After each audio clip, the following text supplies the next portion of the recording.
Good morning, everybody. It is a great pleasure for me, on behalf of Norwegian School of Sport Sciences, to welcome you all to this trial lecture in partial fulfillment of the requirements of the award of Doctor of Philosophy, PhD in Sport Science. My name is Lars Tore Rongland. I am a rector at NJH and will share the two sessions here today. In particular, I would like to welcome the members of the examination committee. Professor Chris Horbel, Norwegian School of Sport Sciences, chairperson. Associate Professor Søren Amkjær, University of Southern Denmark, first opponent. Lecturer Scott Jukes, Federation University Australia, second opponent. Furthermore, I welcome the candidates, Imre van Kraalingen, who now will give the following lecture. Outdoor Education 2034, Exploring a Speculative Future and the Role of Presence, Mediating Technologies and Pedagogical Orientations. Indeed, over to you, Imre.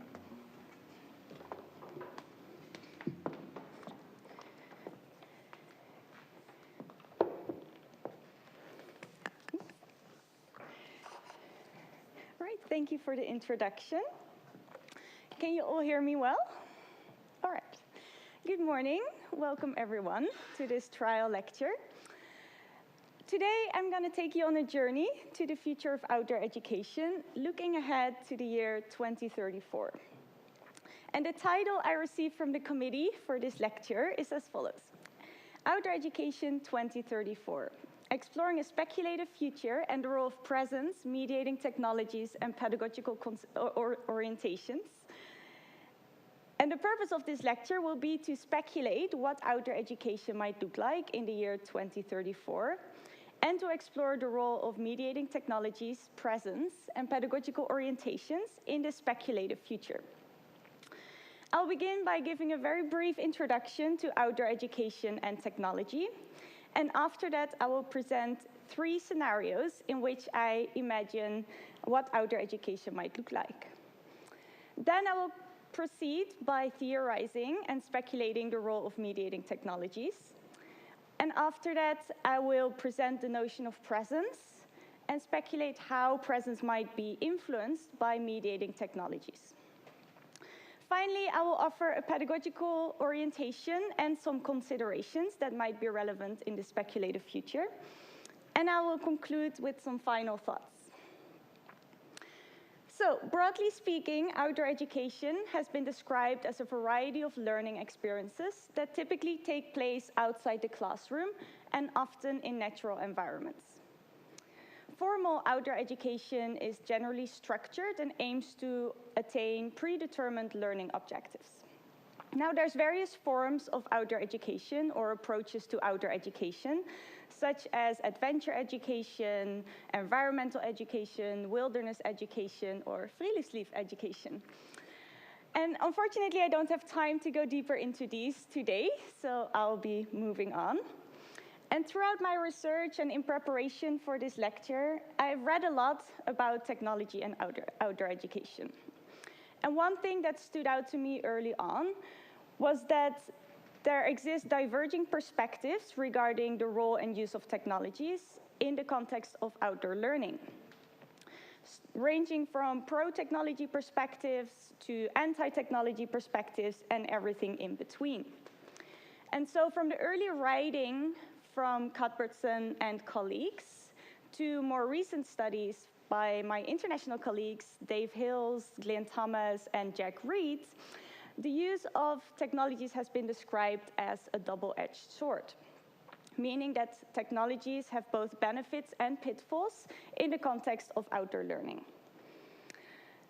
It's important, though, to question and to specify what we mean when we talk about technology. Because when we speak broadly about technology, this can point to any type of tool or equipment, such as tents, torches, canoes, and even clothing. And these types of technologies have been part of outdoor education for a very long time. And so when I speak about technology in this lecture, I'll be focusing on modern, advanced, and digital technologies, such as wearable devices, augmented reality, smartphones, and so forth. So I will now move on to introduce 3 scenarios.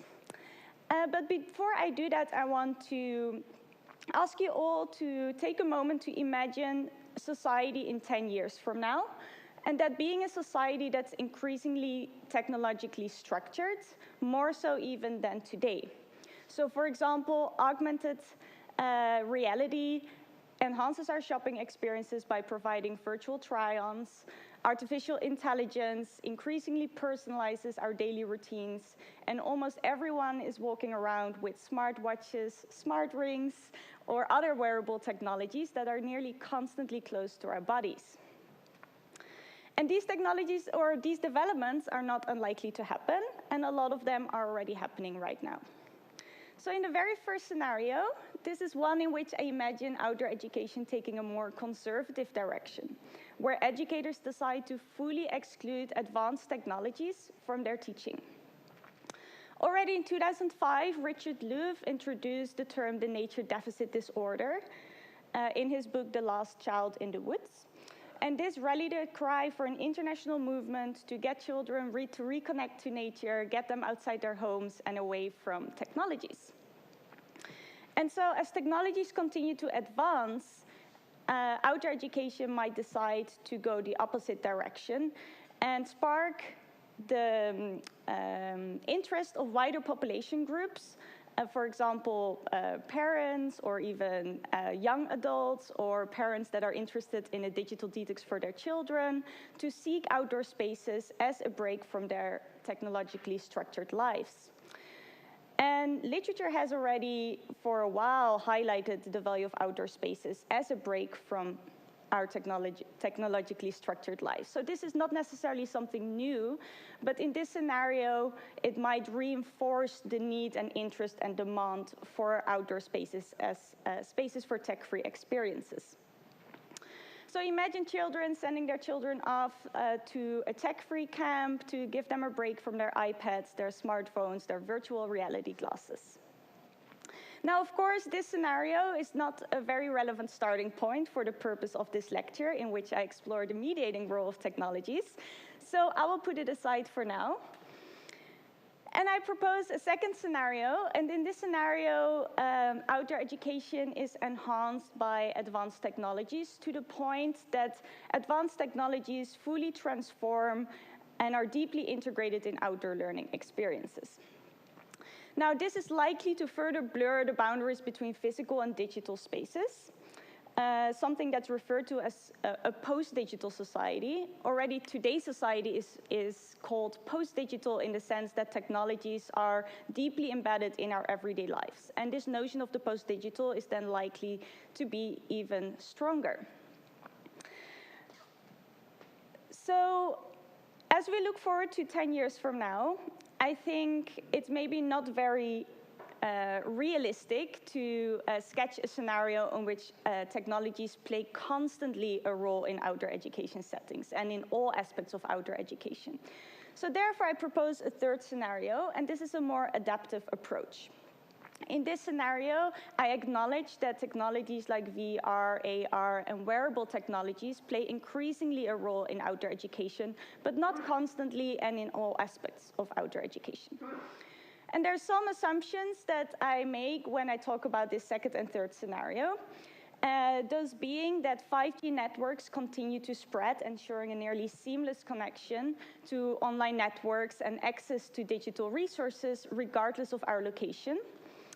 Students wearing wearable devices when they're out on field trips that allows them to track their own learning, their experiences, and their physical activities while they're outdoors. And AR, VR, and artificial intelligence are increasingly adopted, overlaying the physical environment with a digitally augmented reality. All right, so now that I've sketched a background, I will move on to give a few examples in which I speculate how these technologies might play a role.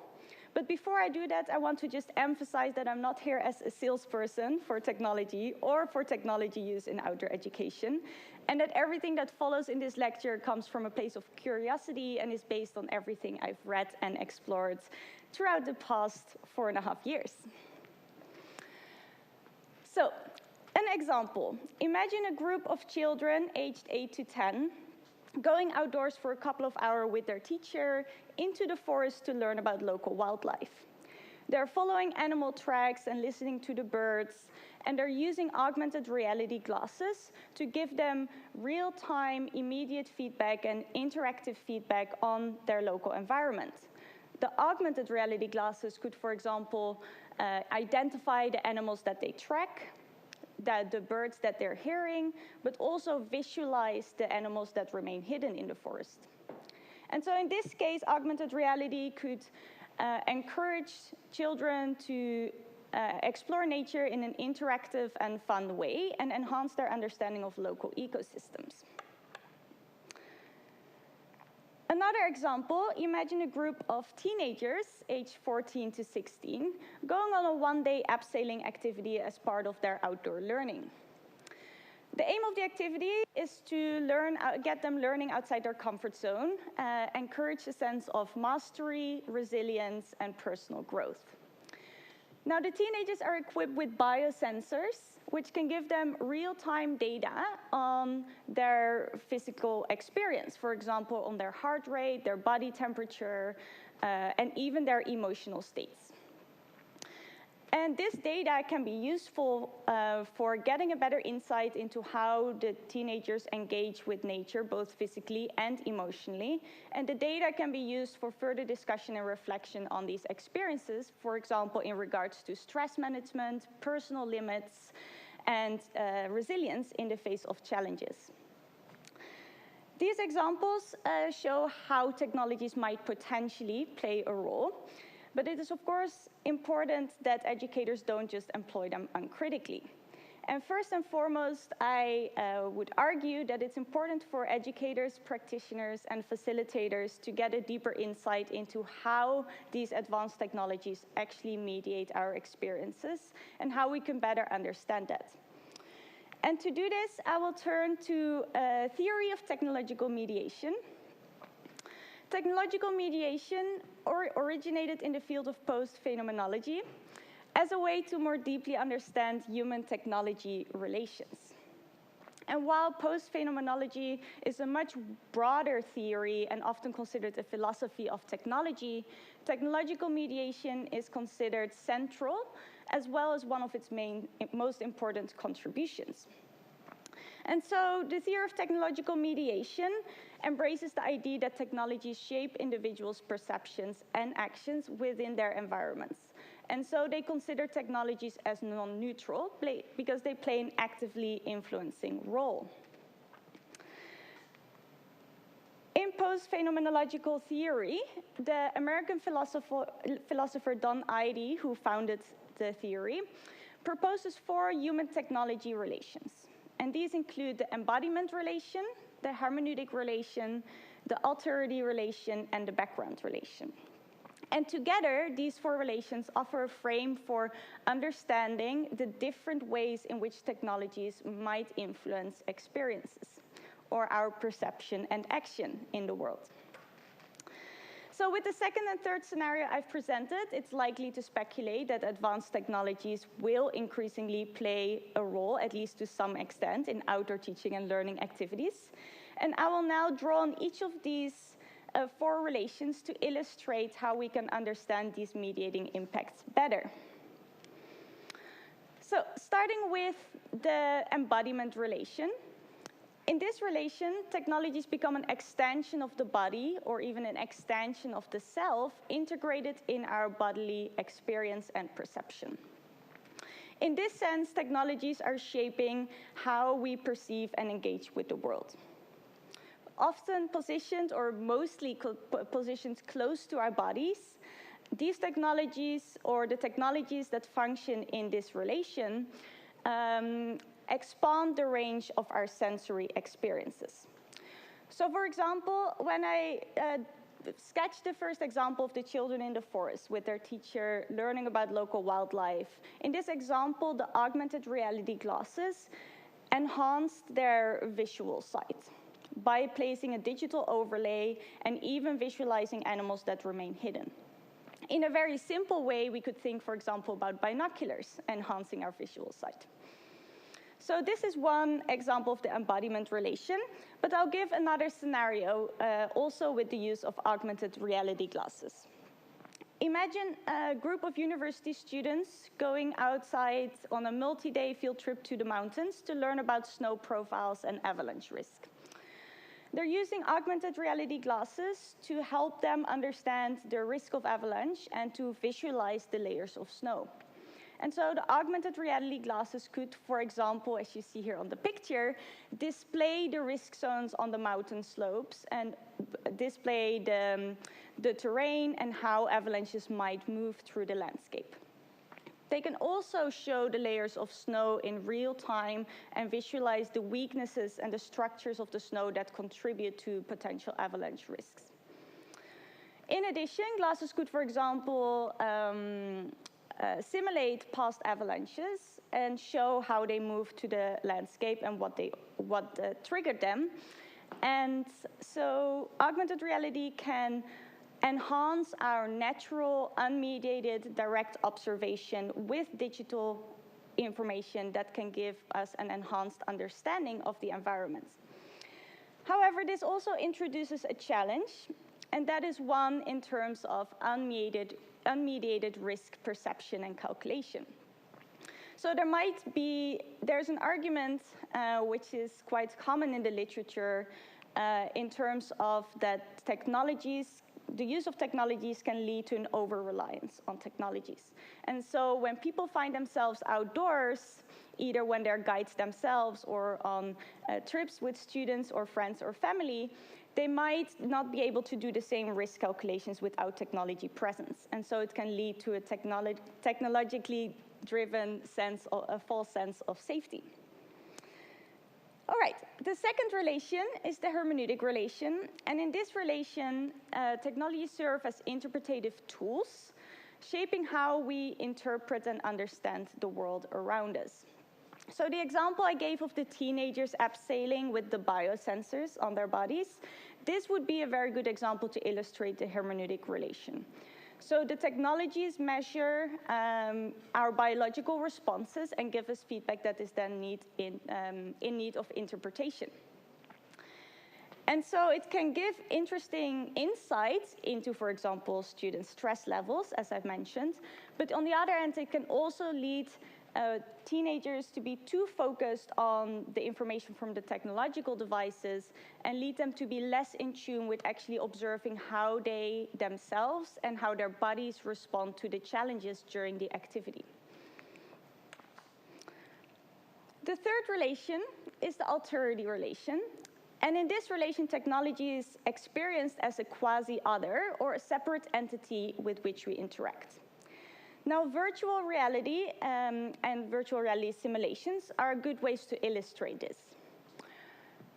Imagine a group of people, or for example, children with disabilities who cannot access certain areas in nature. So for example, a group of children living in the big city with little to no access to nature. In this case, virtual reality could be used to actually give them an impression and a sense of, for example, a forest environment. By 2034, it's reasonable to speculate that VR can create and simulate our senses. For example, show the children or let the children experience and feel temperature changes in the forest or let them hear the sounds in a forest. And so they could have an immersive experience. In this sense, the technology creates an entirely different context and sometimes physical context that we haven't even visited in real life.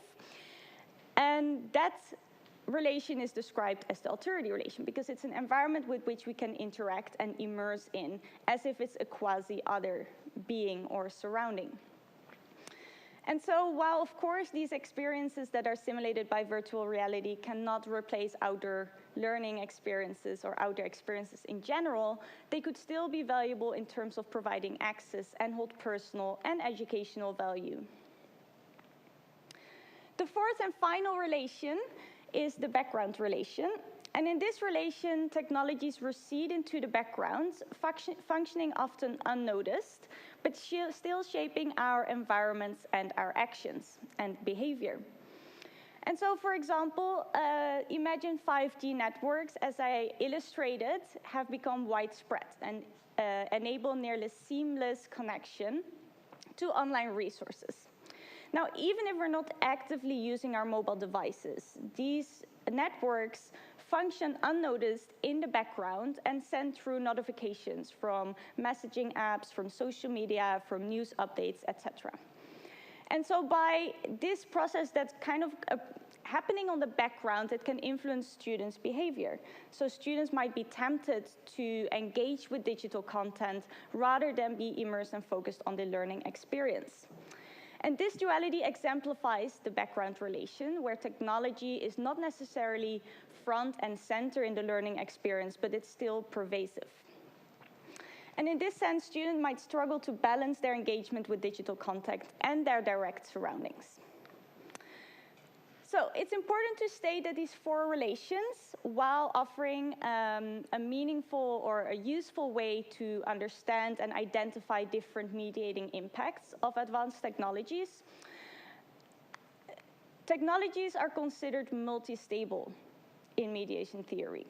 And that means that they can be used in different ways depending on the user and the context in which they're used.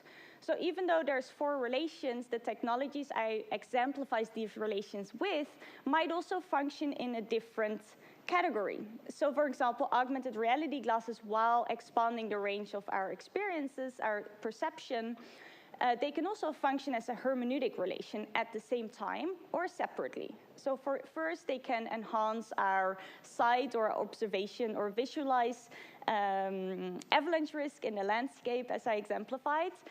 After that, they can provide actually real-time data that then is in need to be interpreted. So they can both be tools for enhancing our perception as well as tools as interpretative tools. So these four relations are ways to understand the impact, and the same technology can function and mediate experiences in different ways. All right. So when I talked about the background relation, I hinted at an important challenge that's mentioned in the literature and that also came up in my own research, and that is a challenge of students' engagement and a sense of presence. And so having touched upon the issue of student engagement, this brings me to another key concept in this lecture today, and that is one of presence. So in the literature, presence is defined as a state of alert awareness, receptivity, and connectedness to the mental, emotional, and physical workings of both the individual and the group in the context of their learning environments, and the ability to respond with a considered and compassionate best next step. Now, in the literature, there's different forms of presence that are addressed. For example, immediate presence or physical presence refers to our concrete bodily situatedness in a certain place or time. Another form of presence that's regularly mentioned is social presence, and this refers to our being connected to or being together with other people.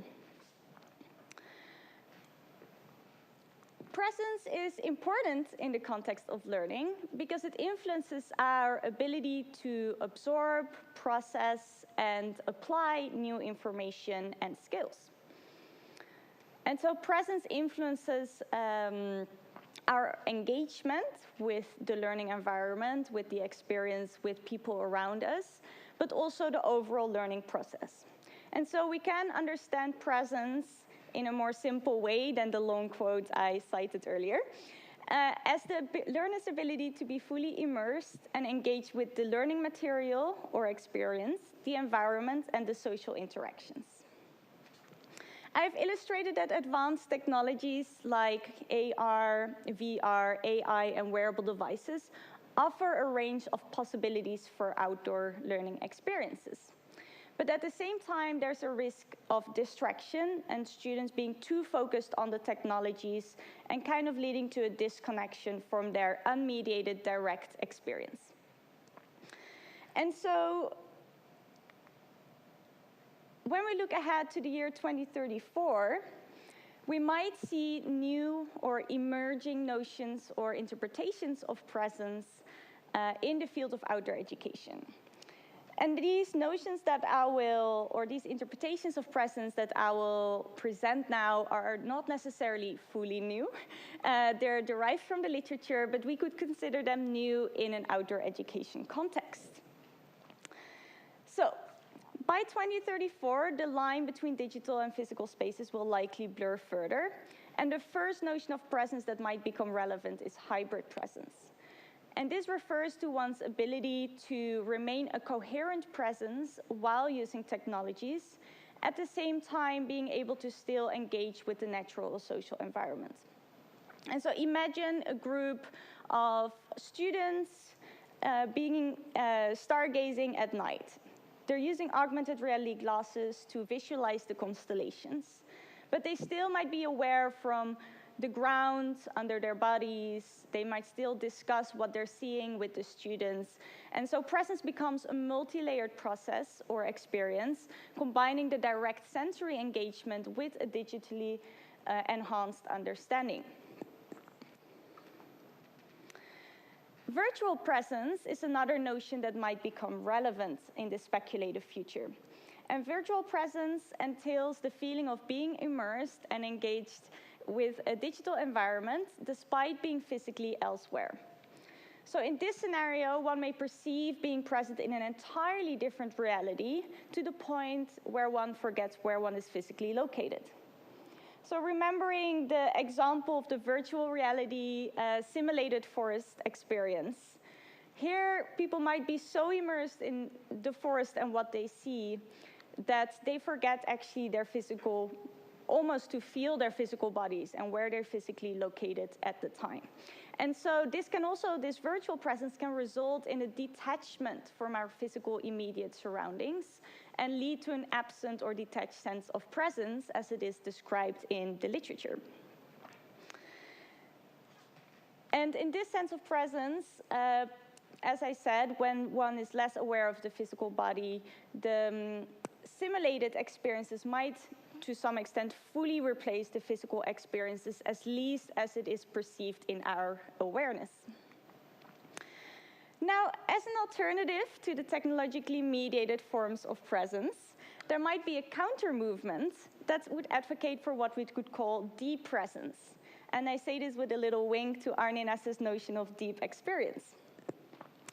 So in this movement for deep presence, one would encourage sensory awareness, unmediated interactions with the environment, both the social and the natural environment, and more mindful experiences in nature.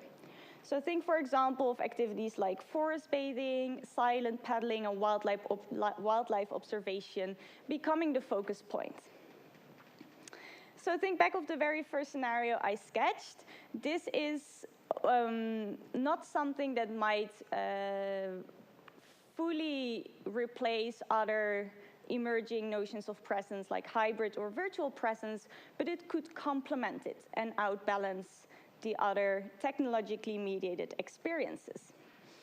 And so the mediating role of technologies and the changing spectrum of emerging notions of presence will raise new pedagogical questions about how to balance unmediated and technologically mediated experiences. And so this brings me to the pedagogical orientation and considerations. Now, for the purpose of this lecture, I've decided to look deeper into critical digital pedagogy as a pedagogical orientation. And critical digital pedagogy emphasizes the reflective and critical use of advanced technologies in teaching and learning. It encourages educators and students to interrogate how technology influences their perceptions, relationships, and understandings of the world. And it could, for example, also include encouraging students to reflect on what is healthy digital behavior and what is unhealthy digital behavior. It could also encourage students to, for example, reflect on how augmented reality affects their sense of place. Another important question that could be encouraged by a critical digital pedagogy is the questioning of the authenticity of mediated and virtual experiences. And I think this reflection is essential to more deeply and more critically understand these human-technology world relations that I presented earlier. And finally, an important aspect of critical digital pedagogy is addressing ethical issues, like, for example, issues of equity and access. And so I will now continue by outlining a few pedagogical considerations that I think might become relevant in regards to this critical digital pedagogical perspective.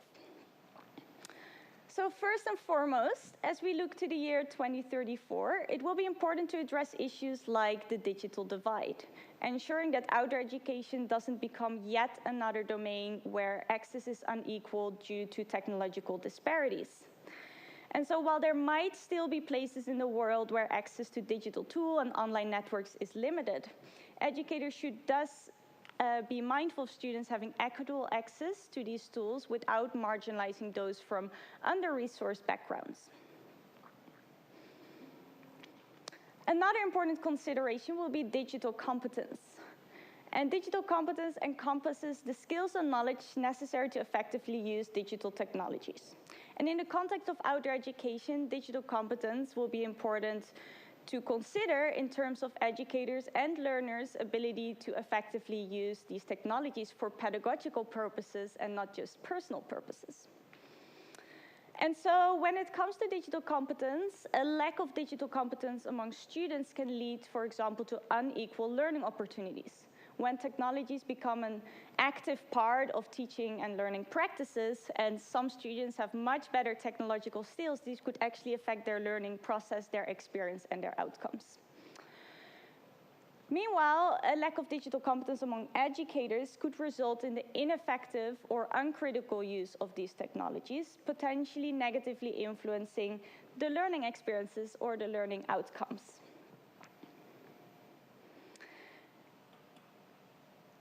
A final consideration would be the mitigation of over-mediation. So as we move towards an increasingly digitalized world, outdoor education might become an important space where offline experiences, at least to some extent, are still possible, as I have indicated.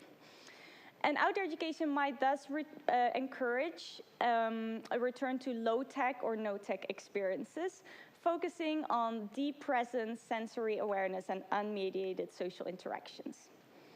And to mitigate over-mediation, presence is something that will be important. Presence in order to be in tune with our bodies and our attention to the social environment and to the learning process. So presence in this future might be something that needs to be taught. As we move more towards notions of hybrid and virtual presence and can become more attached from our physical realities, or there's a fluctuation between these different forms of presence, being in the here and now fully with our cognitive awareness and our physical awareness is something that we may need to practice with other people. And arguably, that's already the case today if you consider how many people struggle with concentration issues and dopamine addiction due to their strong engagement with technologies. And so in the literature, teaching presence is understood as the design, facilitation, and direction of cognitive and social processes for the purpose of realizing personally meaningful and educationally worthwhile outcomes. And some ways to teach presence could, as I have illustrated or exemplified already, be by facilitating certain activities or experiences, such as stargazing or forest bathing or even tree hugging. And this would be guided experiences where there's a focus that teachers really guide the students into the experience. And as well, what will be important is to facilitate group discussions and reflections on what it means to be present. How do students experience different forms of presence, for example? So In short, critical digital pedagogy could be helpful for evaluating and assessing both the ethical and the practical aspects of the increasing use of advanced technologies in outdoor education. And in combination with mediation theory, it could help us to identify and reflect on these human-technology relations and how they affect our understanding and engagement with the world, as well as to reflect on how and why we actually move our direction or our attention to and through advanced technologies. So, concluding thoughts. The slightly futuristic perspectives that I have outlined and presented today are interesting and I think with an eye on the future important to consider. But as I've also highlighted repeatedly is that it will be equally important to consider the negative sides of technological mediation and that there might be an increasing need for disconnection from our increasingly technologically structured lives. And so in 2034, outdoor education might strive for an adaptive approach, as I've suggested in the third scenario, where we embrace a balance between high-tech and low-tech activities. For example, first by using augmented reality to enhance students' understanding of complex ecosystems or ecological processes, and then engage in low-tech or no-tech activities such as silent paddling or wildlife observation. So in short, it would encourage a balance and strive for a combination of the two so that we can use technology to enhance student learning and understanding, and meanwhile, we also preserve some space for those offline experiences that have been part of outdoor education for a very long time. So outdoor education will be likely shaped by a blend of advanced technologies, and this may lead to more complex technological mediation of learning experiences by and through advanced technologies, that being more complex than what we see today, emerging interpretations of presence, an increased interest in tech-free moments, and requiring evolving and critical pedagogical orientations and considerations. And so looking forward, we see both exciting opportunities and challenges that require a critical consideration. So critical digital pedagogy is just one approach that for the purpose of this lecture I decided to explore that can help us to adopt a critical and reflective approach to the use of these technologies and to evaluate both the ethical and the practical aspects. And what will also be important is to balance the mediated and unmediated experiences, such as by emphasizing direct sensory engagement and deep presence in addition to the use of technologies to enhance student learning, to be able to help us to mitigate the risk of over-mediation. So I hope this speculative future sparks new ideas and critical thinking about the potential role of modern advanced technologies in the future of outdoor education. And of course, while I think this is a very interesting topic and important to consider, ultimately, we really don't know what's going to happen. So I want to thank you for your presence and your attention today. And I will open the floor for questions, which I think we have still some time for.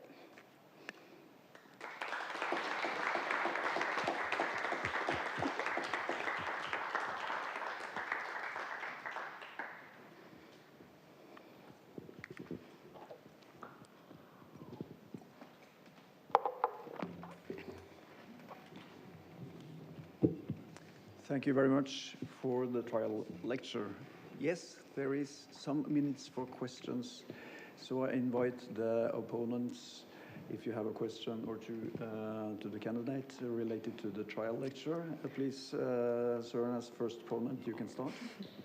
Okay, I'll try. Thank you very much, Imre. Thank you, Imre. It was very interesting. I think you actually took our, as we thought, a little bit tricky title and question very well. And I like the way you had these three scenarios, and I like the pictures. They were fantastic. And also a bit impressed about how you managed to get Anne's philosophy into this. It was great. My question is, I think you touched upon it in the last part on the concluding thoughts, I think.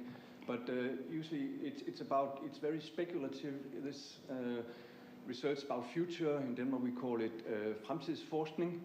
And usually when you talk about fremtidsforskning, research in the future, you sometimes say that there's put up 3 scenarios like you did. You put up best, worst, and most probable, most likely scenario. So what I want to ask you is, could you just touch upon these 3 scenarios? How do they fit into this pattern of best, worst, most likely scenario? Thank you. Yeah, that's a good question. A little bit a tricky question, especially with what lays ahead today. If I have to make a personal value judgment about these scenarios. Personally speaking, worst scenario for me would be the second scenario, where technology kind of fully takes over outdoor education. And I think it's hard to anticipate what might change in 10 years' time. Like I said, it might be unrealistic to speculate that, but if we think about how quickly ChatGPT boomed and how much it changed every field of education already, and the whole process of teaching and doing examinations, it's not unlikely that technologies will play a role. But for me, the worst case scenario would be that technologies take over everything, because I think there's definitely value in outdoor education in terms of offering offline spaces and unmediated experiences. And then that would lead me to consider the most likely scenario, the third scenario, where there would be an adaptive approach, where technologies will be used and their potential will be drawn on, but hopefully this will be outbalanced. That would leave the best scenario, like no technology at all, which, yeah, would be my answer.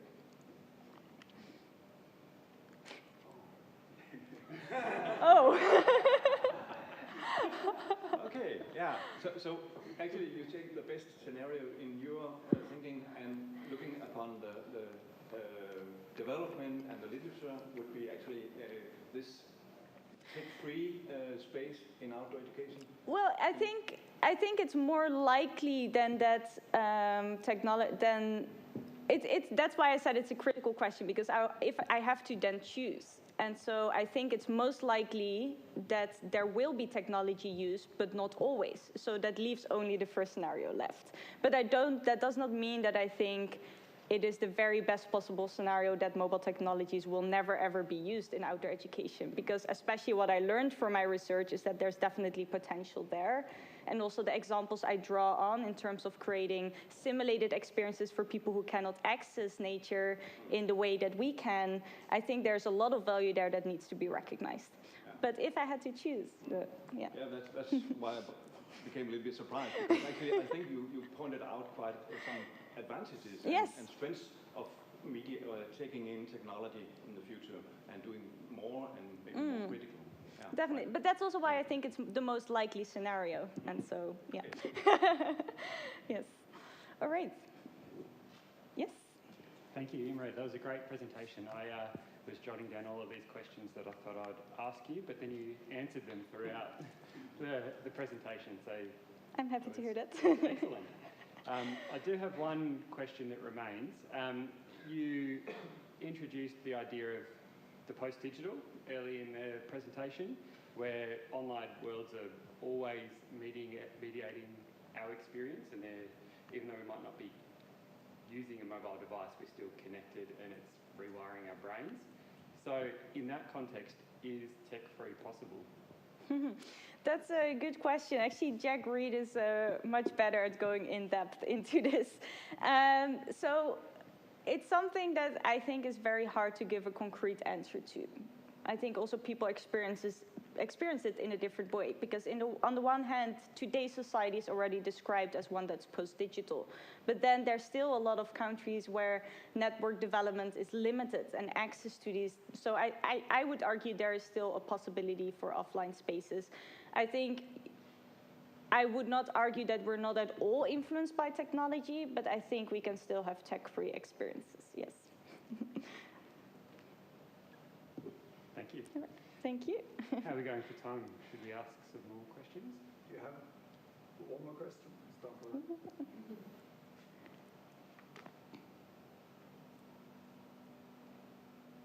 that. In my part of the world in Australia, we're having a lot of financial constraints on outdoor programs because equipment and time out costs a lot of money. How do you think that, I guess, tension might be reconciled in terms of advanced technologies that might bring in new opportunities, but the ongoing financial pressures of outdoor education? How do you think we might manage that in professional outdoor education institutions? Yeah, I think this will be a big challenge in the future, a big practical challenge. And I touch upon the issue of digital divides in terms of unequal access. And the issue of time and resource allocation is big. And already now, to teach people digital competence, in addition to having the resources to actually buy all the advanced equipment, to create these opportunities that could benefit from technological enhancement, that will definitely be a challenge. And I'm not sure, like the more technology might normalize, you know, the lower the price might get, depending on the market. We see that if something is new, it will be expensive, and then there will be every year an updated version, and the older versions, you know, might be more affordable. So, but yeah, I think it will definitely create some disparities, as I said, and some divides, unfortunately. I guess it throws in some sustainability questions as well. If that's sort of embedded within our values as outdoor educators, and we're continually producing new technologies, and then old technologies may become redundant. Yeah, so I think it's you highlighted some good ethical implications in your presentation. I think there's a lot of ethical considerations for us to grapple with. Yeah. Well, thank you, and thank you for this topic. Yeah, it was a tricky topic and quite broad. I could probably do a presentation about each of these aspects separately, but I hope you enjoyed it, and everyone else.